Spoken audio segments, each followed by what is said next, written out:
पहले तो हमारे दर्शकों को आप ये बता दीजिए कि चंद्र ग्रहण क्या है और इसका साइंटिफिक एस्पेक्ट क्या है हमारी जिंदगी में। जैसे कि चंद्र ग्रहण की जब भी चर्चा आती है तो अपने आप में ऐसा लगता है कि पता नहीं क्या घटना होने वाली है। चंद्र ग्रहण और सूर्य ग्रहण एक भौगोलिक घटना है जो कि आजकल सभी स्कूलों में बच्चों को प्रोजेक्ट के थ्रू भी समझाई जाती है। पर हमारे यहाँ इसका आध्यात्मिक महत्व बहुत ज्यादा है, क्योंकि हम ये जानते हैं जैसा ब्रह्मांड है वैसा ही पिंड है, यानी यत ब्रह्मांडे तत्व पिंडे की ये समीक्षा दी गई है। तो जो भी घटना ब्रह्मांड के अंदर घटती है वो इस जीव मात्र या प्रकृति वनस्पति पर भी अवश्य घटित होती है। ये हमारा जो अध्यात्म बोलता है, या हमारे ऋषि मुनियों की जो खोज थी वो है। एक तरह से देखा जाए तो नॉर्थ पोल और साउथ पोल, और हमारे यहाँ इसको राहु और केतु से इंडिकेट किया जाता है। राहु केतु 12 भाव होते हैं कुंडली के अंदर। जिस भी भाव के अंदर होते हैं, जिस भी राशि के अंदर होते हैं, यानी 1 से लेकर 12 राशियां होती हैं। उन 12 राशियों में से वो जिस भी राशि के अंदर राहु और केतु आए हुए होते हैं और वहां पर सूर्य और चंद्रमा आ जाए तो सूर्य ग्रहण होता है। और सूर्य चंद्रमा अगर आमने सामने होते हैं तो चंद्र ग्रहण होता है। तो ये जो साल का पहला चंद्र ग्रहण पड़ने वाला है, जिसे कि छाया जो पूरी तरीके से नहीं है, भारत के अंदर पूर्वी हिस्सों के अंदर देखा जाएगा, संसार में पूरे संसार में लगभग सभी भागों में देखा जाएगा। हिंद महासागर, प्रशांत महासागर के अंदर पूरा पूर्णतः ये दिखाई पड़ रहा है। पर भारत के अंदर जो है वो पूर्वी हिस्सा है, यानी कि बंगाल है, उड़ीसा है, ये हिस्से आ रहे हैं, पर उत्तर भारत के अंदर नहीं है। और जब भी ग्रहण लगता है तो एक तरह से सप्लाई रुकती है। ये एक साइंटिफिक तरीके से इसको समझने की जरूरत है, क्योंकि सूर्य ग्रहण और चंद्र ग्रहण जिस विज्ञान का जिसे कहते हैं प्रमाण ही सूर्य और चंद्रमा है। ज्योतिष का तो पूरा आधार ही हम सूर्य, चंद्रमा, 27 नक्षत्र और 7 ग्रहों को लेकर चलते हैं।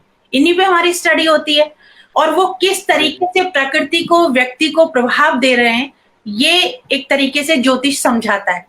पर जब भी चंद्र ग्रहण या सूर्य ग्रहण पड़ता है तो उस समय हम विशेष हिदायत देते हैं कि जिस समय ये ग्रहण पड़ रहा होता है उस समय प्रकृति में या प्राणी मात्र पर जो असर पड़ेगा उसको कम जो अशुभ ना हो, उसके लिए उपाय बताए जाते हैं ज्योतिष के माध्यम से।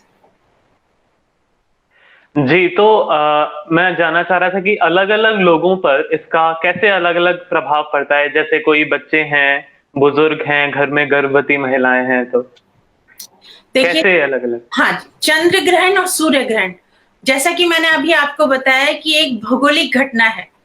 जब भी चंद्र ग्रहण पड़ेगा उसके ठीक 15वें दिन बाद सूर्य ग्रहण पड़ेगा, क्योंकि चंद्रमा की जो पूरा प्रक्रिया है वो पूरे अपने 28 दिन में कंप्लीट करता है चक्र।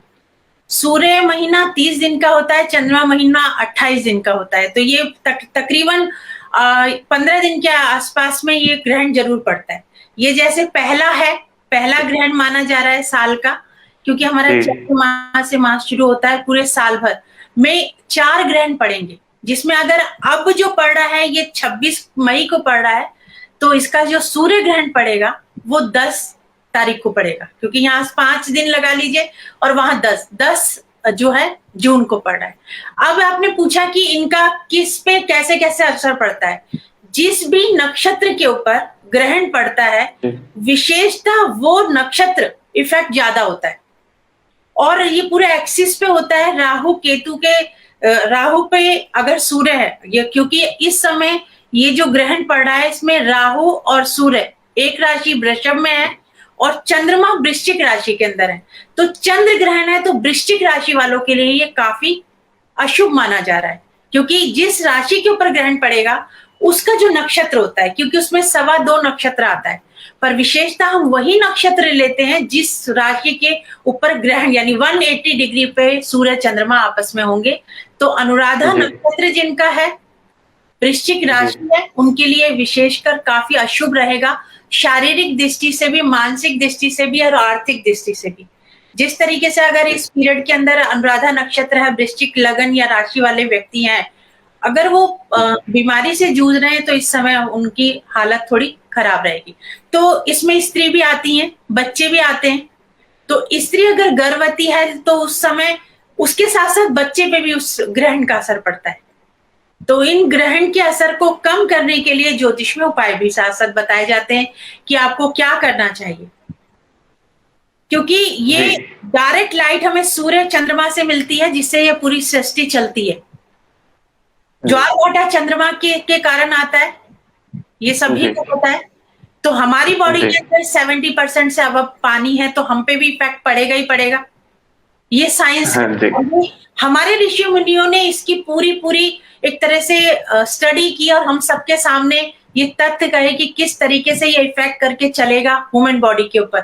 और अगर गर्भवती महिला है और अगर कोई डायरेक्ट लाइट आप इलेक्ट्रिक कोई है, मान लीजिए आप और मैं नेट से जुड़े हुए हैं, नेट कहीं पर भी अगर डिस्टर्ब होगा तो हम दोनों का कनेक्शन हट जाएगा। तो उस पीरियड में हम जो भी जी काम कर रहे होंगे वो पब्लिक नहीं देख पाएगी, जी जी क्योंकि ये नेट से काम चल रहा है। तो हम भी इसी तरीके से नेट के थ्रू जुड़े हुए हैं और वो लाइट जो आती है वो कनेक्शन उतनी देर के लिए ब्रेक होता है। अब जब कनेक्शन ब्रेक होगा और गर्भवती महिला के गर्भ में बच्चा पल रहा है तो उसके ऊपर उसका इफेक्ट पड़ेगा। ये हमारे जी ऋषियों ने तब बता दिया। अब उसको हम किस तरीके से कम कर सकते हैं या किस तरीके से हम कनेक्शन जुड़ा रहे, तो इसलिए बताया गया कि ईश्वर आराधना की जाए, ईश्वर का ध्यान किया जाए, कोई भी ऐसा कार्य ना किया जाए जिससे कि कोई कोई कैंची से कुछ चीज काट ना रहे हो आप, या कुछ पापड़ वापड़ ना सेक रहे हो, कोई सब्जी ना काट रहे हो। तो गर्भवती महिला को कहा गया कि भाई आराम से भगवान का स्मरण करे, यानी भगवान का एक स्मरण भी आपको कनेक्टेड करता है ऊपर ब्रह्मांड से। जो भी ब्रह्मांड के अंदर प्रक्रिया हो रही है उसका असर हम सभी पे पड़ रहा है, जितने भी प्राणी हैं। कोई मानसिक रूप से परेशान हो जाता है, आप देखेंगे कि पूर्णमासी अमावस पर ही ये इफेक्ट ज्यादा पड़ता है। जी जितने साधक होते हैं या जितनी भी साधना की जाती है पूर्णमासी अमावस पर ही, अमावस्या पर ये की जाती है। उसका कारण है कि हमारी इंगला पिंगला यानी सूर्य नाड़ी और चंद्र नाड़ी जी सम चलती जी है। अगर हम अमावस्या पे देखें तो ये सम चलती हैं और पूर्णमासी पे देखें तो सम चलती हैं। तो इस पीरियड में जो भी मंत्र जाप किया जाता है वो एक रिदम से होता है, टूटता नहीं है। अगर व्यक्ति ध्यान से बैठ जाए तो टूटता नहीं है। ये आपने काफी अच्छा इसे वैज्ञानिक इसका पहलू आपने समझाया। मैम, तो जैसे आपने बताया कि वृश्चिक राशि पर इसका विशेष प्रभाव रहेगा, बुरा प्रभाव रहेगा, तो वृश्चिक राशि के जातक क्या कुछ उपाय हैं आपके पास हाँ, जो वो करें तो इसका? वृश्चिक राशि के जो स्वामी माने गए हैं वो मंगल ग्रह माना गया है। मेष और वृश्चिक राशि दोनों के स्वामी मंगल है, पर वृश्चिक राशि के ऊपर ग्रहण पड़ रहा है तो वो लोग जितना अधिक से अधिक सुंदर कांड का पाठ कर सकते हैं, हनुमान चालीसा का पाठ कर सकते हैं, हनुमान जी का ध्यान करते हैं अगर उस समय बैठ के, तो वो उनके लिए काफी श्रेष्ठ रहेगा। अगर कोई बहुत असाध्य रोग से जूझ रहा है, जिस तरीके की इस समय कोरोना नाम की बीमारी आई हुई है, या मानसिक दबाव के अंदर वो गुजर रहा है, या शनि की साढ़े साती का प्रभाव है, या ढैया है, या शनि या राहु के ग्रहों का प्रभाव उसके ऊपर ज्यादा है, कहीं भयभीत है, तो वो हनुमान जी का जो पाठ करता है कम से कम 7 बार करे। और जो जिस समय ग्रहण लगेगा उसके बाद स्नान करके जल के अंदर गंगा जल का स्नान डाल के गंगा जल से स्नान करे और दान अवश्य करे। हमारे यहाँ दान पुण्य की बहुत अहमियत है। अगर जिस चीज से हम हाथ से उठा के कोई चीज देते हैं और कोशिश करें कि वो लाल रंग की कोई वस्तु अगर दान करेगा तो वो ज्यादा अच्छा रहेगा। जी जी मैम, जैसे अभी आपने जिक्र किया कोविड का भी, तो भारत में भी इस समय सेकेंड वेव आई हुई है कोविड की, तो ये कोविड पे भी कुछ इसका असर देखने को मिलेगा? देखिए, ग्रहण से इसकी उत्पत्ति हुई थी 2019 में, जब सभी प्लैनेट एक ही राशि के अंदर थे। धनु राशि के अंदर से ये उत्पत्ति हुई थी कि एक ही राशि के अंदर थे, ये सारे ग्रहों के साथ राहु केतु के एक्सिस में थे। उस समय ग्रहण कहा जाता है कि कोविड की उत्पत्ति हुई है। और इस समय यह है कि सारे आज की डेट में, आज 25 तारीख को मैं और आप कनेक्टेड हैं, तो 4 ग्रह एक ही राशि के अंदर है, वृषभ राशि के अंदर। और रात को बुध ग्रह यहाँ से मतलब रात तक हट जाएगा, जो अगले दिन जो चंद्र ग्रहण पड़ रहा है, जो 5 घंटे जिसकी अवधि मानी जा रही है कि 5 घंटे जी रहेगा, और सूतक काल हर ग्रहण का अलग-अलग होता है कि सूर्य ग्रहण जो होता है उसका 12 घंटे पहले लग जाता है और चंद्र ग्रहण का 9 घंटे पहले लग जाता है। तो ये जो बुध का जाना अपनी राशि से वृषभ राशि से हटना होगा और सूर्य शुक्र और राहु का कॉम्बिनेशन रहेगा, तो ये बता रहा है। इसके बाद तुरंत शुक्र भी हटने वाले हैं, तो ग्रह एक ही राशि के अंदर नहीं है, जिसकी वजह से सभी पीड़ित नहीं होंगे इस ग्रहण में। तो इसकी जो समाप्ति तो हम नहीं कह दिख रही अभी, पर हाँ धीरे धीरे जी इसका असर कम होना शुरू हो जाएगा। जी जी, बहुत इंतजार है मैम खत्म होने का इसके। बिल्कुल। मैम, वृश्चिक राशि के साथ साथ और बाकी की 11 राशियों पर इसका क्या प्रभाव देखने को मिलेगा? देखिए, कोई भी एक्टिविटीज ब्रह्मांड में अगर होगी तो हमारी 12 राशियों के अंतर्गत ही सारा जो पूरे संसार को समाहित माना जाता है, और इसी में जी योगिनी ज्योतिष के अंदर हम पूरे वर्ल्ड को इसी 12 राशियों के अंदर इंगित करते हैं कि पूरा वर्ल्ड इसी पूरे 12 भाव के अंदर आता है। वृश्चिक राशि से रिलेटेड जो भी देश है उनके ऊपर असर ज्यादा देखने को मिलेगा, और जो राजनेता है और सरकार है उनकी सरकार और आम जनता, क्योंकि शनि वक्री हुए अभी 2 दिन पहले, 2 दिन जी पहले शनि वक्री हुए, तो इसका भी असर इफेक्ट पड़ेगा। तो ये जो टकराव है ये थोड़ा सा बढ़ता नजर आ रहा है, और इन्हीं सभी ग्रहों का जो प्रभाव है वो हर राशि के ऊपर पड़ता है। तो जैसे आपने अभी पूछा कि ग्रहण का असर हर राशि पे कैसा रहेगा, अगर हम देखें तो मेष राशि के अंदर जो ग्रहण पड़ रहा है वो द्वितीय भाव से और अष्टम भाव, यानी अष्टम में चंद्र ग्रहण पड़ रहा है। तो चंद्र ग्रहण अष्टम में पड़ने का मतलब है कि कहीं ना कहीं आप किसी भी तरीके से लेकर भाग्य से संबंधित जो है आपको थोड़ी सफलता मिलती हुई नजर आएगी, तनाव भी साथ साथ बना रहेगा। इसके बाद हम बात करते हैं वृषभ राशि की। वृषभ राशि के जो है सप्तम भाव यानी कि पार्टनर पर पड़ता हुआ नजर आ रहा है इस ग्रहण का। जिस जिस भाव के ऊपर चंद्रमा और केतु का जो एक्सिस पे आएगा वो भाव पीड़ित होगा। यानी अगर किसी का डिवोर्स केस चल रहा है इस पीरियड के अंदर वृषभ राशि वालों, तो वहां पर तनाव पूरा देखने को मिल रहा है कि यहाँ आपके संबंध विच्छेद होने के योग बनते हैं। पत्नी का स्वास्थ्य अगर खराब है तो वहां पर भी उससे, या पति का, तो वहां पर इफेक्ट देखने को मिलेगा। मिथुन राशि के ऊपर जो है वो छठे भाव के अंदर पड़ रहा है, तो छठे भाव में चंद्रमा का, यानी कि धन से संबंधित या आपको कहीं ना कहीं रोग पे खर्च होता हुआ धन नजर आ रहा है। कर्क राशि वालों के संतान से संबंधित चीजों पे खर्च होगा, मान सम्मान पर। पढ़ाई अगर आप कर रहे हैं तो थोड़ा सा मन डिस्टर्ब रहेगा, तो इसके लिए उपाय साथ साथ है कि आप हनुमान चालीसा, क्योंकि मंगल की राशि के ऊपर चंद्र ग्रहण पड़ रहा है वृश्चिक राशि के ऊपर, तो इसका उपाय एक तरीके से एकमात्र उपाय तो यही है जो कॉमन सभी लोग कर सकते हैं। हनुमान चालीसा का पाठ नित्य प्रतिदिन अपने घर के अंदर अवश्य करें, और कपूर और लौंग की धुमार अपने घर में लगाएं, जिससे कि पॉजिटिविटी बढ़े, नेगेटिविटी समाप्त हो। दूध दही पानी का ज्यादा से ज्यादा सेवन करें, जो मन स्थिर रहे। चंद्रमा अगर इफेक्टेड होता है तो व्यक्ति का मन बहुत इफेक्टेड होके चलता है, मन बहुत पीड़ित हो जाता है। मन को स्ट्रॉन्ग करने के लिए हर एक को हम स्टोन नहीं पहना सकते, तो खान पान पे परिवर्तन कर सकते हैं। आप दूध दही पनीर पानी जितना अधिक लेंगे वो सही रहेगा। तो कर्क राशि स्वयं चंद्रमा की राशि है, और संतान पर ये पड़ रहा है, तो मन विचलित ना हो तो उसके लिए व्हाइट कलर ज्यादा से ज्यादा अपने साथ रखें, और हनुमान चालीसा का पाठ तो करें। संतान से संबंधित कोई भी चीज अगर आपको परेशान कर रही है तो आप हनुमान जी की पूजा करिए। अब बात करते हैं सिंह राशि की, तो सिंह राशि वालों के लिए चतुर्थ भाव में पड़ रहा है, तो कहीं ना कहीं अगर जमीन जायदाद प्रॉपर्टी से संबंधित कहीं कोई आपका विवाद चल रहा है तो उसको थोड़ा टालने की कोशिश करें, क्योंकि यहाँ पर ग्रहण ही आपका वहीं पर पड़ रहा है। अब करते हैं बात कन्या जो राशि है, कन्या राशि के ऊपर जो भाव पड़ रहा है वो आपका जो पड़ रहा है वो तृतीय भाव के ऊपर पड़ रहा है। तो यात्राओं में थोड़ी दिक्कत हो सकती है, पर यह है कि लोगों का आपको साथ मिलेगा और लाभ आपको उन लोगों से प्राप्त होगा। और तुला जो लगन है और तुला लगन या राशि के अंदर जो है वो द्वितीय भाव पर धन भाव के ऊपर आ रहा है, तो धन से संबंधित आपको लाभ होता हुआ नजर आ रहा है। काम से आप जो काम करेंगे उससे धन से संबंधित लाभ नजर होता आता हुआ नजर आ रहा है। अब बात करते हैं हम वृश्चिक की, तो वृश्चिक राशि के लिए थोड़ा सा शारीरिक कष्ट लेके आ रहा है, और खास तौर से वृश्चिक में भी आप ये ध्यान रखिए कि 2.25 नक्षत्र आता है, जिसमें अनुराधा नक्षत्र की हम बात कर रहे हैं विशेष। 2.25 नक्षत्रों में अनुराधा नक्षत्र में भी, और जिस चरण के ऊपर पड़ा होता है उस पर बात होती है। 9 चरण आते हैं, 9 चरण में विशेष की सभी लोग भयभीत ना हो।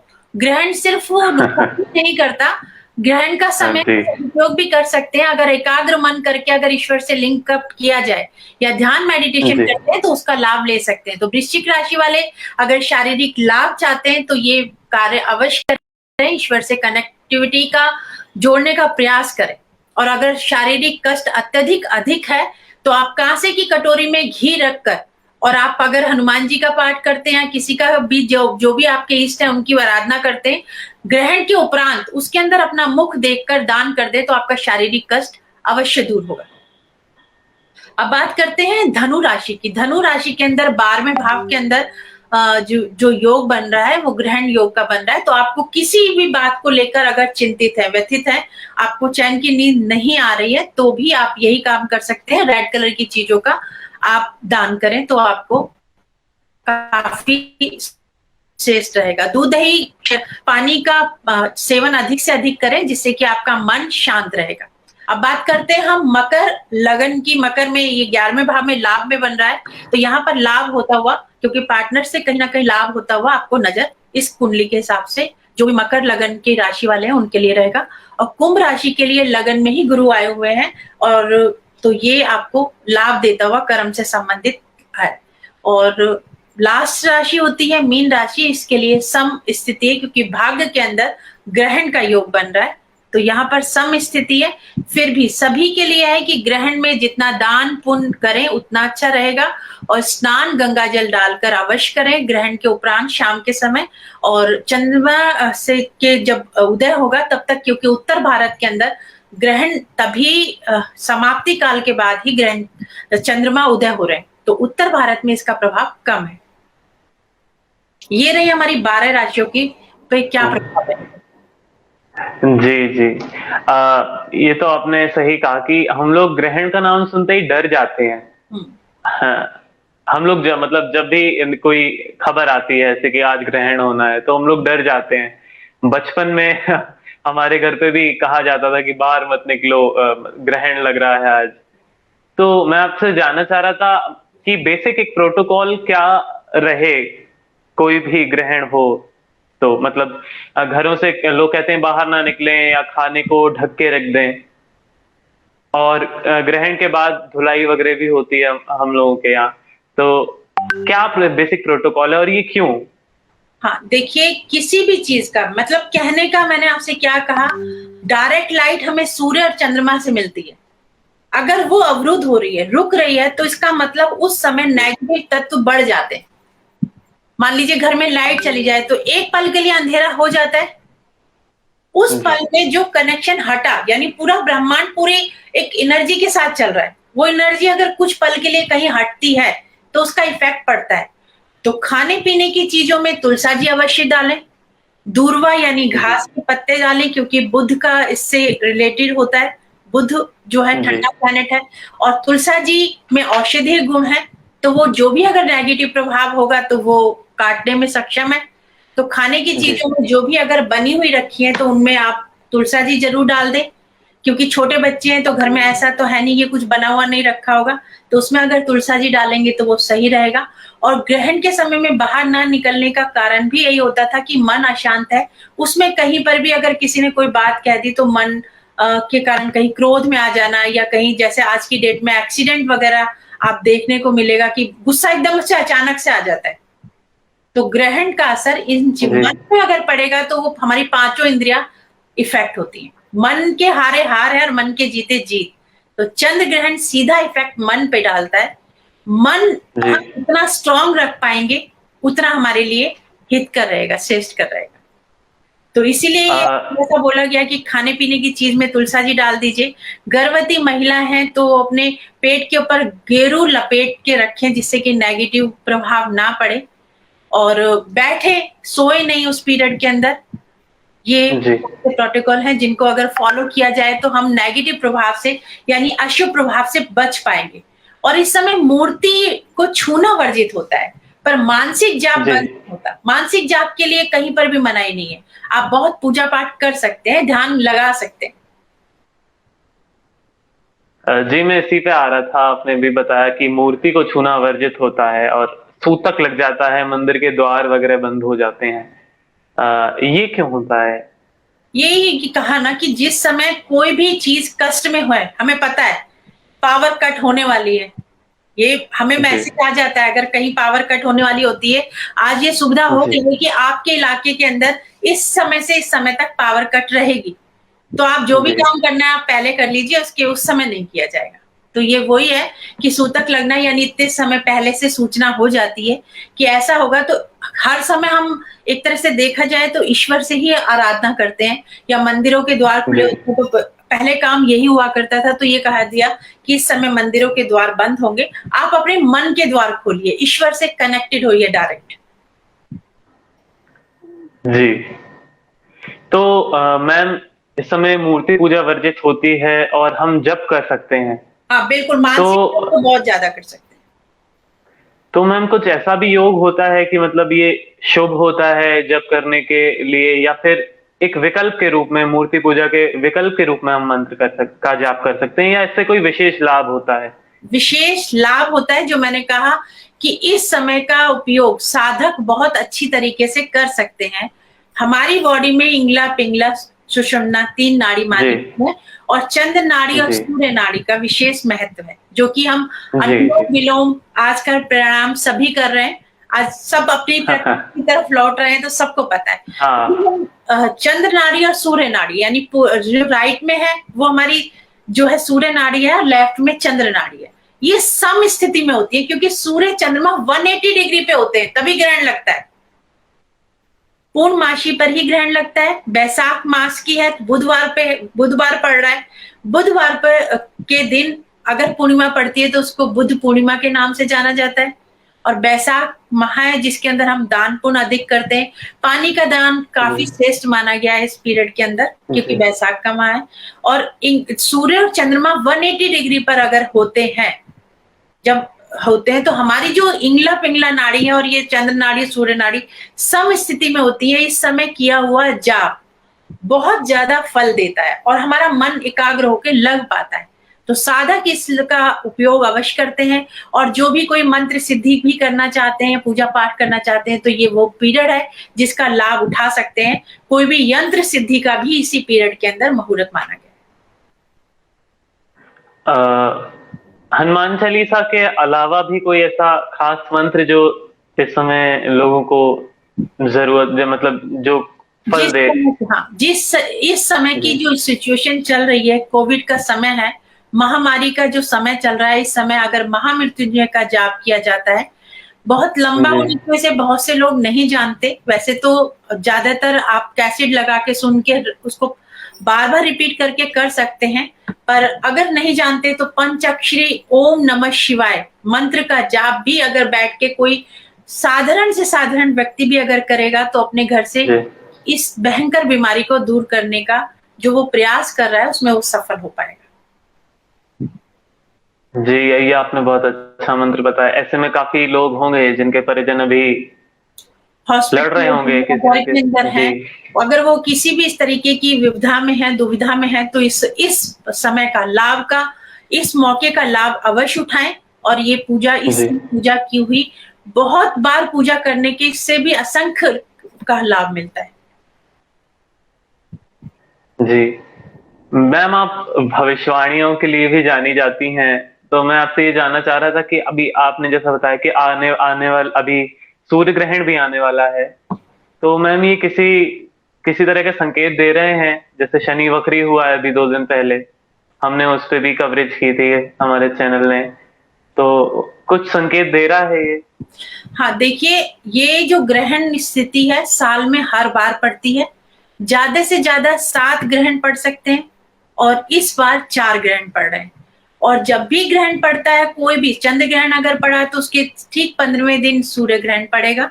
और जब ये पूरा पूरा चक्र पूरा हो जाता है, तो उस नक्षत्र के ऊपर जो जिन जिन नक्षत्रों के ऊपर ये पड़ता है, उनमें कहीं ना कहीं छत्र भंग होने के योग, एकदम विस्फोट होने के विस्फोट, कहीं प्लेन क्रैश होना, या इस तरीके की जिन जिन नक्षत्रों में जो एरिया उस नक्षत्र के आसपास आता है, वहां पर होने के चांसेस बनते हैं। तो ये मैप के हिसाब से हम वहां लगाते हैं, क्योंकि इस समय जो नक्षत्र चल रहा है वो हिंद महासागर और प्रशांत महासागर के अंदर पूर्णता देखा जाएगा।